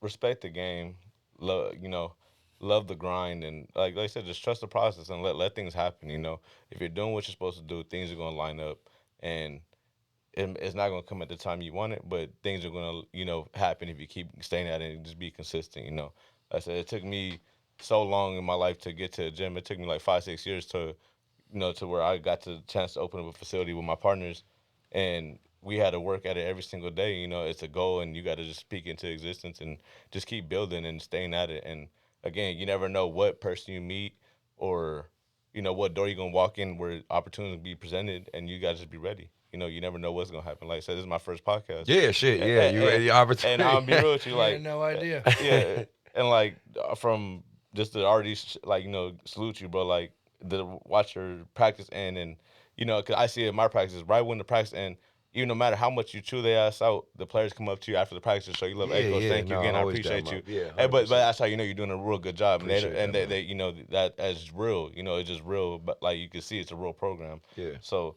I just want to salute you that, and yeah, bro. Just stay at it. If you love it, you never gonna work. Yeah, you're right, 100%. What about you, Leo? I'd say you stay loyal to this game would be the biggest life lesson you could ever learn. You stay loyal to this game, it could be the biggest life lesson you ever learn, because you're going to go through the biggest battles, good and bad. It's going to test you. It's going to punch you in the face. It's going to bring out tears, joys, show you success, show you failures. And if you can navigate through that, not only makes you a great person, but makes you be other things in life that are hard, makes it easier. Yeah. I've really gone through a lot of tough things in my life that have had to do with this game, but this game's always stayed by my side. That's why I can't give it up. Yeah, that's why 100%. That's why I call Angel. I'm like, yo, bro, come train me. Get my ass. Nah, man, it stays by you. Bro, you gotta have. I tell motherfuckers, like, you gotta have a screw loose a little bit. You know what I mean? Like, I think Kevin Garnett said that, and I agreed with him. He's like, yeah, you kind of man, if you love the game the way we do, man, it's something wrong with us, but it's in a good way. You know what I mean? Like you have to, that's always the biggest message I try to get out there, man. You can't be normal. No. You know what I mean? Like especially if you want to, especially for you young guys out there, young guys and girls that are out there that want to like stand out and, you know, if you want to go to the league, like let's say that's your dream, because it all starts with a dream. Now, I ain't gonna lie, the mountains, to get to that mountain peak's tough, but you got to understand there's got to be something a little wrong with you. You got to be a little crazy about this. You know what I mean? There's a reason you see all these former NBA players have their podcasts and their platforms just like mine, and a lot of them are preaching the same kind of shit to y'all, man. Like you gotta put in crazy amounts of work. You gotta work on your body. You gotta be obsessed with this. You know, a lot of us, if you can't see the theme of this, a lot of us all have this one time theme that I say with all, no matter whether you made an NBA or you coaching or what, it's investment in time. Mm-hmm. That's the biggest thing you are going to invest to this game. Yep. And I say this to my players, but I say basketball is never going to tell you I love you back. No. It's a one-sided relationship. Sure. You know what I mean? The basketball will never say I love you back. Can I piggyback off that? Like, you got to have a screw loose. Angel and I have a funny story today because we had a big that he shot 33% from the free throw line, you know, and I think he's ever hit more than 2-3 threes his whole life. And I make a couple adjustments to his shot, but I'm being relentless. He hits 14 threes in a row, and after he missed that 14th one, I took the ball and just punched. Because that's how looked crazy. At me like, this guy's nuts. But it's because I give a fuck. I'm relentless with it, right? Like the amount of concentration that took for him to do that, for me to pass it to him, talking over and over to remind him. Like you have to be obsessed with it, or you will not. You won't pass people by. This game won't work for you. No, man. It's just something I firmly agree. Do you guys have any shout-outs or any people you want to shout out real quick before we get out of here? First, shout out my guy right here. You know, he, like I said, again, he's already put me in a lot of great positions, and like I said, I appreciate it, like, forever, you know. Shout out to Hooping Elite, you know, my people back home, you know how we rocking. We do this every day. I'm right back at it tomorrow with them. So, you know, we got a tournament this weekend and shit. See, like, there you go. Yeah, so, you know, shout out to my team, you know, my family. Love everybody, you know. Oh, good. What about you, bro? I would say shout out to my fiance. Of course. For supporting me, letting me live on a plane. Shout out to her kids for just being the greatest blessing in my life. And shout out to all my younger kids that I train that believe in me, and my college guys and my NBA guys. It's a full circle moment, and I'm humbled, man. I'm learning every day, and just very thankful. No, man. Well, let me get my switch. There we go. And again, let me do my quick shout outs real quick. Shout out to my junior college guys, my team, man. You guys know I love you guys, man. Sorry I couldn't be there today. But you guys know I had a lot of stuff to do. Unfortunately, they didn't win, which sucks. But still, man, be ready to grind, fellas. We still got 2 more games. I'm gonna be there tomorrow and Saturday for those games. Shout out to anybody who's been supporting the podcast from day one. I know I got my day one people that have been subscribing and things like that. So really appreciate you guys.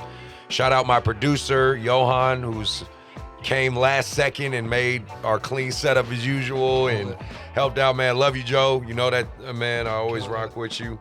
If we ever make it big, like Joe Rogan big, he's coming with me. I don't care. He's coming with me. Oh, he's good. He's good. And no, really appreciate you guys, man. Really appreciate you taking the time, Angel. Again, I'm glad I could be your first podcast. Hopefully you enjoyed it.